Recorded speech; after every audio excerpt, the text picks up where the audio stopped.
All right. I think this is a good time to get started.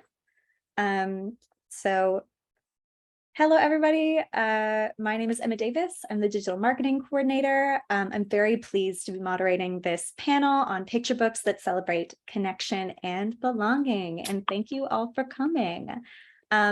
So first, I want to say that Owl Kids gratefully acknowledges that our office in Toronto is located on the traditional territory of many nations, including the Mississaugas of the Credit, the Chippewa, the Wendat, the Anishinaabe, and the Haudenosaunee people. We also acknowledge that the land Toronto sits on is covered by Treaty 13, which is known as the Toronto Purchase, signed with the Mississaugas of the Credit, and the Williams Treaties, signed with multiple Mississaugas and Chippewa bands. As publishers of children's books and magazines, we do take very seriously our responsibility to educate our audience about the history and legacy of colonialism and its impact on Indigenous peoples, and we are dedicated to working towards a just and equitable future. So with that said, I would like to now introduce our panelists and their books.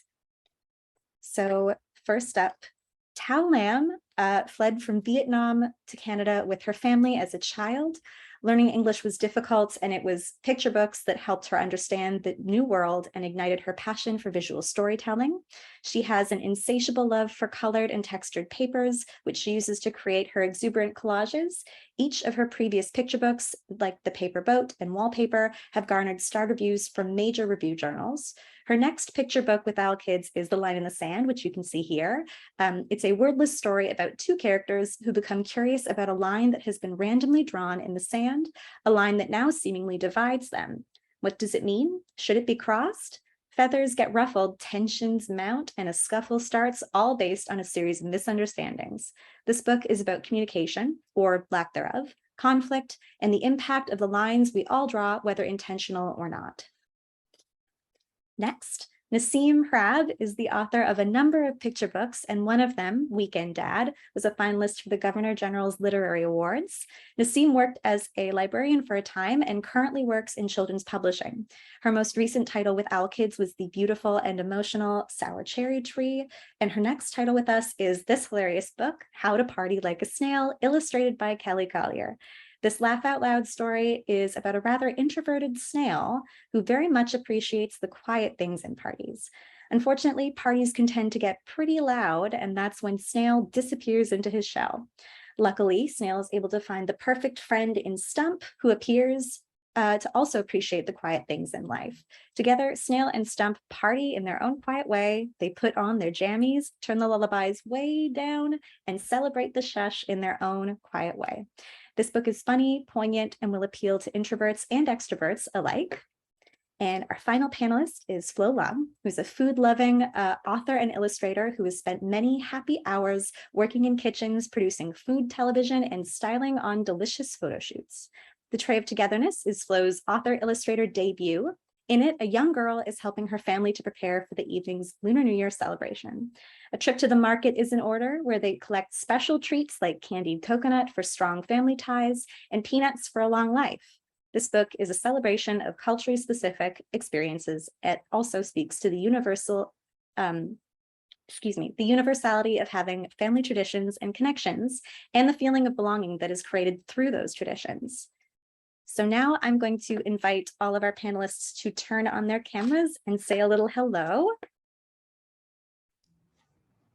Hi. Hi, everybody. Amazing. So today we're going to be discussing how these three picture books explore the themes of connection and belonging. I have a note about this in the chat, but I just want to reiterate it here. We will have a few minutes at the end for audience questions. So please put your questions into that little Q&A box. If you have just general messages of support, if you want to say hi to us and tell us where you're from, which we all really love, please do that in the chat. Love to say hello to everybody. And with that, we're just going to start off. So my first question is for all of you, and I just want you to talk a little bit about why you wrote the book and what compelled you to share this particular story in picture book form. Flo, why don't we start with you? Sure, thanks. Hi, everyone. Well, this story came about as a way for me to explore and learn a little bit more about a Lunar New Year tradition that I grew up with from watching my grandparents and parents and learning through them, and now continue to practice with my own family today.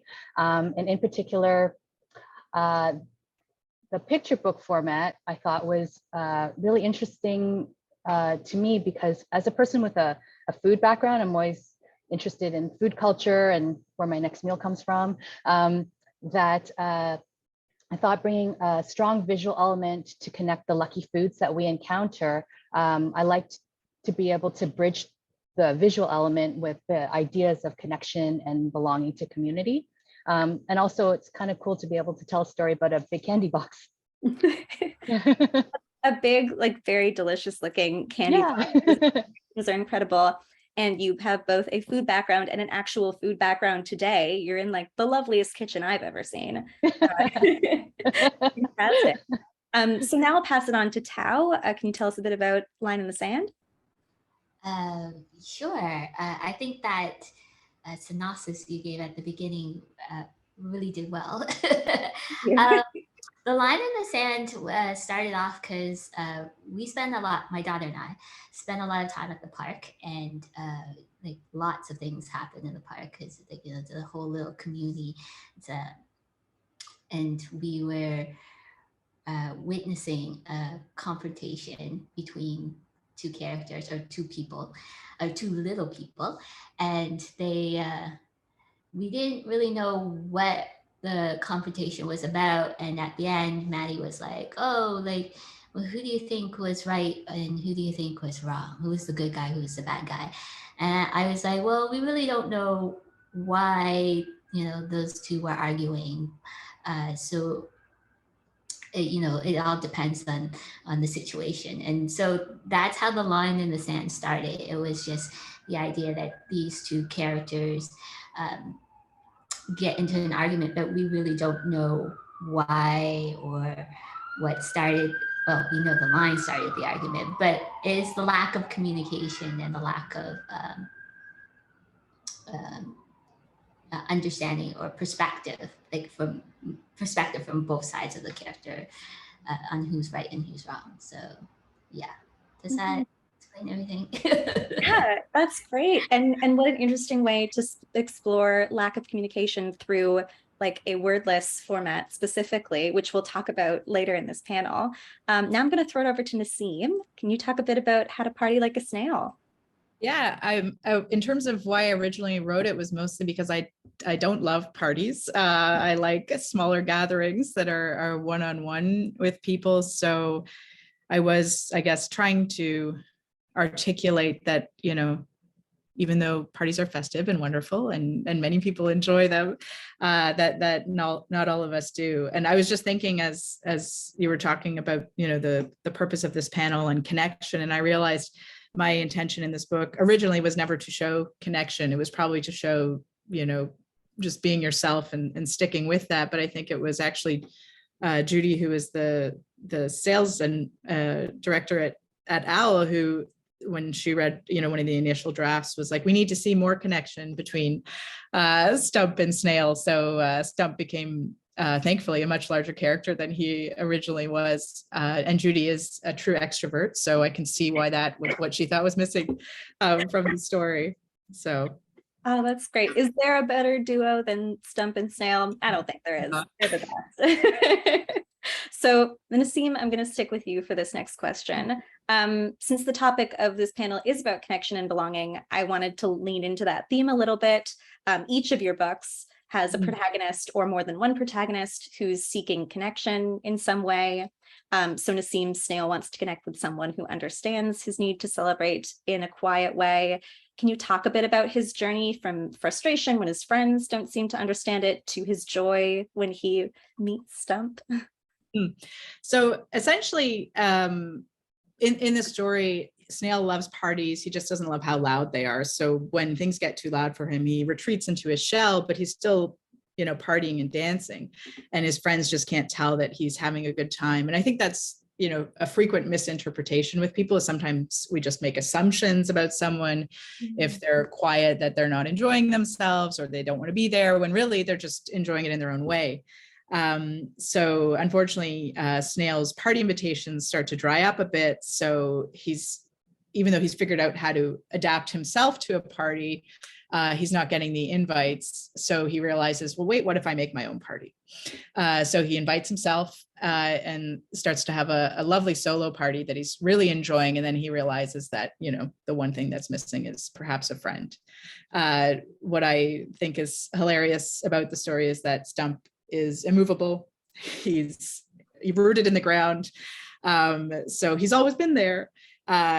Just no one really paid attention to him in the way that he sees himself, so that they are able to connect on how much they love quiet things, and they love quiet things a lot. So I think it's just a nice message to really don't ever dilute who you are. I guess it's like go even if you're quiet, go big on being quiet. You'll find your person.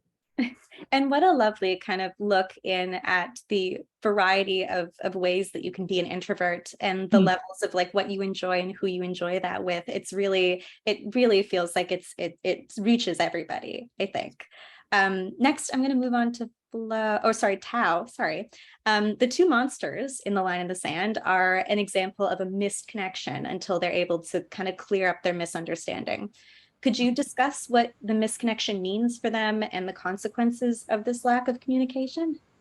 The consequences of lack of communication is they end up getting into a big argument that sort of starts escalating, right? Because there's more misunderstanding upon another misunderstanding upon, until it just like blows up. And I feel like that is very common with kids as they're learning to use their words, or learning how to express themselves, or interact with another child. Because when they're at home, if they're a single child, or if they have like Maddie, she interacts with only me, and I'm an adult, so I can be reasonable and logical and understanding. But when she's interacting with kids her age or younger, it's like there's no they don't have that skill set yet, so they're all just learning how to communicate with each other. And that's how I see these characters are like little kids who are just learning how to communicate with each other. And I often tell Maddie, I'm like, if you're trying to explain something to somebody and they don't understand, it's not because they're not smart. It may be the way you're phrasing it. So like, is there another way in which you can explain yourself? So like, I forgot your first question, but what was the first question? Sorry. Just what that misconnection means, which I think you kind of did touch on. Okay, yeah. So yeah, then like, when there's a misconnection, then there is a lack of understanding and empathy, and also a lack of opportunity, right? So you don't know that this person is really great or have other interests if you just write them off right away, right? So I feel it's kind of similar to Naseem's story, where like, the people don't understand the snail's personality, and therefore think that the snail is just standoffish. So I feel like that is sort of what kids are trying to learn, or even as adults. I've had many encounters with people where either I think, oh wow, they're just being standoffish, when really they're just shy or quiet. And I'm sure I also come across like that too when I'm at parties, because I'm just like, I don't, I'm very I'm shy and uncomfortable, and I get nervous, and so when I do that, I get really quiet, and then people are just like, oh, she's just being a snot. So yeah, I hope that is. There are so many connections between Naseem and Thao, both of your stories, which is incredible. And I just wanted to shout out Jenny in the chat, who kind of mentioned that like the importance of kids kind of learning how to interact with each other from very young, which Thao, I think your book like sets up a situation that looks so much like kids kind of trying to interact with each other for the first time, and all those like, you know, big emotions and stuff. I think that it's so realistic, even though it is just kind of like little monsters, which some people might call kids, but not me. Next, Flo, I'd like to turn to the Tray of Togetherness. The young protagonist is super eager to connect with family and friends through a cultural celebration. Your story has so many important messages about connection and belonging in a kind of a different way. Could you, excuse me, could you talk about the importance of these connections, and what these connections mean to you as the author? Yeah, sure. I also just wanted to echo the sentiment that I too would like to party like a snail. I feel very strongly that snail is my kind of person. Snail is my kind of snail. To speak to the themes of connection, there are a couple of themes that I was interested in exploring. The first was connection to heritage. So we see the grandma bringing gifts and decorations to the family, and then we see the little girl being excited about the celebration and then going along with her family to kind of go out in the world and gather ingredients for it. And through that, I kind of wanted to show how we sometimes experience these family traditions, and sometimes we just do them and we kind of don't always know the meaning behind these traditions. And so taking that journey and having the chance to kind of say like, oh, this is why we do this, or this is where we inherited this particular bowl or tray. This is what it means to our family. And it's just kind of nice to be able to take something that maybe you kind of took for granted as something just given, and kind of thinking a bit more about it and learning a bit more about your own background, your own family, and those traditions, and how we've adapted them to kind of make them our own, because perhaps they came from long ago, far away, and now we're kind of celebrating things in a way that makes sense for our families today. And then the second type of connection was connection to community. So I think that using food and food traditions is a pretty universal way for us to connect with people around us, and a way of learning more about ourselves and learning a bit about our neighbors as well. So I'm always interested in food culture, and I always like being able to kind of talk about how these things that we eat every day can connect us to those around us. Mm-hmm. I think that you do that really effectively in this book, both in the story itself, and then you also have a really great author's note at the end with some context for Lunar New Year and Tray of Togetherness, which is fantastic. I'm going to skip to our next question to talk a bit about the narrative techniques in each of these stories. Thao, I'm going to start with you. So your book is wordless, so the whole story is through illustrations. Can you tell me a bit about that choice and why you decided to approach the book in this way? Well, I tend to, well, my first pick is always to do a wordless picture book. But for this book, I felt that it was the only choice. Like, I intentionally made it wordless because the idea is that the lack of communication or misunderstanding, or the perspective from each character, it's easier for the reader to also get sucked into that idea, to feel the character misunderstanding something if there's no text to guide them, right? So that is why, like, I intentionally did it wordless. Yeah, yes. I was wondering if you could also talk about the idea to depict the characters in the story as monsters instead of, say, kids. Right. Okay. So this one was a hard one because my editor and I, when I first pitched the story, I actually had people in mind, right? And then it got really complicated because it is a wordless picture book. It wasn't like I couldn't explain in detail what the situation was. And so when it's left up to the viewer to interpret the story, there would have been a lot of misunderstandings, like, you know, because we see people and we already have preconceptions in our minds. And so it was hard to say, you know, like if I chose a character that was dark skinned and a character that was light skinned, then it was just like, oh, we're reading into a whole, like, the political side and sensitivity of race here. Or if I chose a guy and a girl, it would be a whole gender issue, right? And I didn't want that to become the storyline. I wanted the storyline to be the lack of communication and misunderstanding and perspective.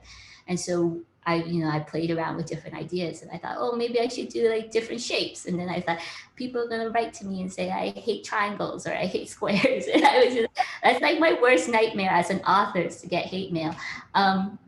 So I was like, okay, so what can I do that will still keep the story going without people having a misunderstanding that I have some kind of political agenda? And so I said, well, maybe monsters, right? And it was fun to do because I have never done monsters, and it really did like get me to flex my creative side. Yeah, that's a really, really thoughtful kind of way to narrow down the message of the story and like clarify that. Yeah, and then also, you know, I try to make the monsters as like different as possible, so that, you know, you can't really nail down what exactly I'm trying to say. You succeeded. Those monsters look incredible. They look amazing. I love every single one of them. I'm going to move on to Naseem. You use humor in your story. Can you talk a bit about the approach to humor, and maybe also about the speech bubbles in the story? I know like some of it is kind of text on the page and some of it is in speech bubbles. So I mean, humor is just something I love, and I love stand-up, and I love comedy writing in general. So I had kind of come off the tails with the last two books that I've written that were much more serious or somber or sad. So I think my brain was just like, you know, okay, time to wake it up in a different way. And I also love comics. And I'm not very good at writing, like description isn't really my strength, but I love dialogue. And I love comics. So it's just a fun way I love that picture books kind of let you blend the two together. It's funner for read alouds, you know, you can do voices and all sorts of things. So that's kind of where that comes from. But yeah, it's just mostly a love for humor. And I think, again, you know, kind of echoing, you know, with Thao about communication, everything seems to go down, you know, easier if it's lighter and funny. So that was the goal there. Goal achieved. It is so funny. It's such a great book. And finally, Flo, you keep the text and the illustration very light while managing to get across like kind of really significant messages and emotions. Can you talk about your approach to this first book of yours? I'll unmute myself. So with this, we're in the shoes of the little girl. So we're kind of excited as she's getting excited with the buildup of getting ready for the party. And we're seeing what she's seeing as they go out into the world and gather ingredients. So I think by keeping things kind of pretty simple and giving a bit of space into the progress of this journey out and then back again, we're kind of along for the ride. And we kind of, I feel like in a way, the journey is part of the tradition. It becomes part of us witnessing the connections that are being made as the ingredients are being gathered and as the family goes about gathering all these things. So I think it's sort of like a slow build, and it's just kind of like a quiet kind of coming together of all these experiences that we get to kind of see culminate in this big dinner at the end. Did that kind of explain? Yes, yeah, absolutely. Yeah. No, I think that, yeah, it's such a beautiful book, and you do feel that sense of like connection and community, and the culmination of all of that in the dinner is just so beautiful and exciting, and you feel that excitement when you read it. We're running a little low on time, so I'm going to skip to our final question and really quickly ask each of you, what do you hope readers take away in kind of like one sentence? And I just want to say as well, for all of our attendees, Q&A is open. If you have a question, we probably can answer like 2 or 3. So please put them in the Q&A box. Would love to hear from you. I will start with Flo again, actually. What do you hope readers take away? Well, I hope that any readers that aren't familiar with this tradition get to learn a little bit about it, and maybe if they're interested to find out a bit more about lucky foods and their meanings. I always find that kind of information interesting. And kind of as a bonus thing, I hope that any third culture kids that were born here, but parents were born somewhere else, or kids that are in mixed families that have different cultures that they like to celebrate, see an example of how you can bring these traditions into your home and celebrate them in the families that you have today.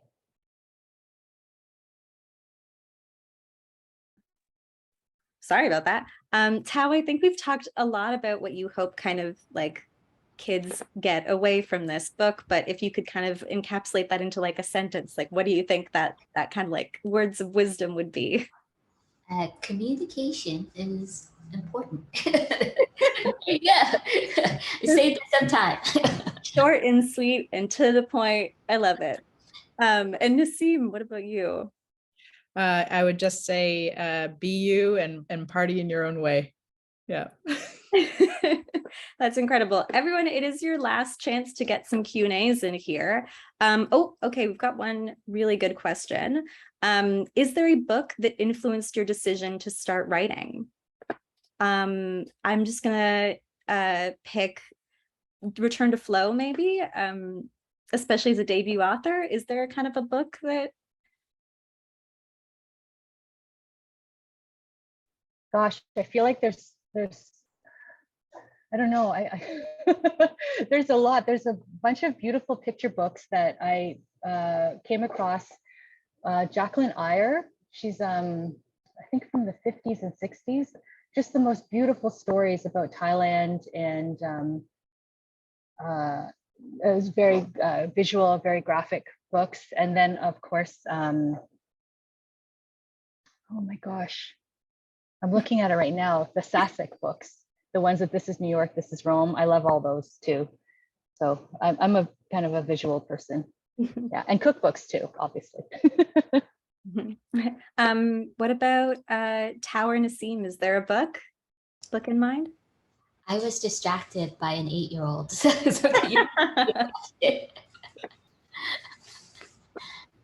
Then Naseem, I'll pass it on to you, Mom. Yeah. I'm not sure if I can think of a single book that would have been an influence. I mean, one of the next questions I saw someone asked was, were you all big readers as elementary age students? So I think maybe, and I'm sure I shouldn't assume, but I imagine Thao and Flo, it's the same thing, where there's probably many books that would have inspired us. And yeah, I was a big reader definitely as an elementary age student, and that definitely petered out as I grew up. So my favorite memories of reading are as a kid, not as an adult, which makes me, I guess, a bit of an outlier in working in publishing. But anyway, yeah, I would say so. Thao, you may not have a book in mind, but were you a big reader? Yes, I was. Like no, I take that back. I looked at pictures a lot more than reading the text, and it wasn't in grade 7 and 8. I had a teacher who made it into a competition where the most books you read, you get a prize at the end of the year, and so the competitive side of me kicked in. So I started reading a lot then. But like Naseem, like as you grow older, the less time you have to actually sit down and enjoy a book. But I've gotten back into reading and appreciating text more as like, when you become a parent, right? Because you're forced to read it out loud. And that's the other thing I noticed, is that when you're reading a picture book, is like there's a difference between reading it to yourself and reading it to somebody else. Like, and there's some people whose books are just absolutely a lot of fun or beautiful to read out loud. And then there's others that you just kind of want to sit by yourself, right? So, Yeah. yeah. Amazing, amazing answers. So we are like right up to our time here, but this has been such an incredible chat. Thank you, all three of you, for coming here and speaking about your books. For all of our attendees, thank you so much for coming here and listening to this chat. You can find digital review copies of these books in our booth under the Request Review Copies button. And we have more chats on the way. Vivek Shreya, author of Revenge of the Raccoons, is participating in a SLJ panel at 2 p.m. today, Eastern Time. And then at 2:50, we'll be having our final live chat of the day, which is all about illustrators. So please tune in for that. Thank you, panelists. Thank you, attendees. Great to see you all. And this session will also be available on demand if you want to return to it in our booth. So have a great rest of your Palooza. And thank you very much. Bye-bye, everybody. Bye. Bye.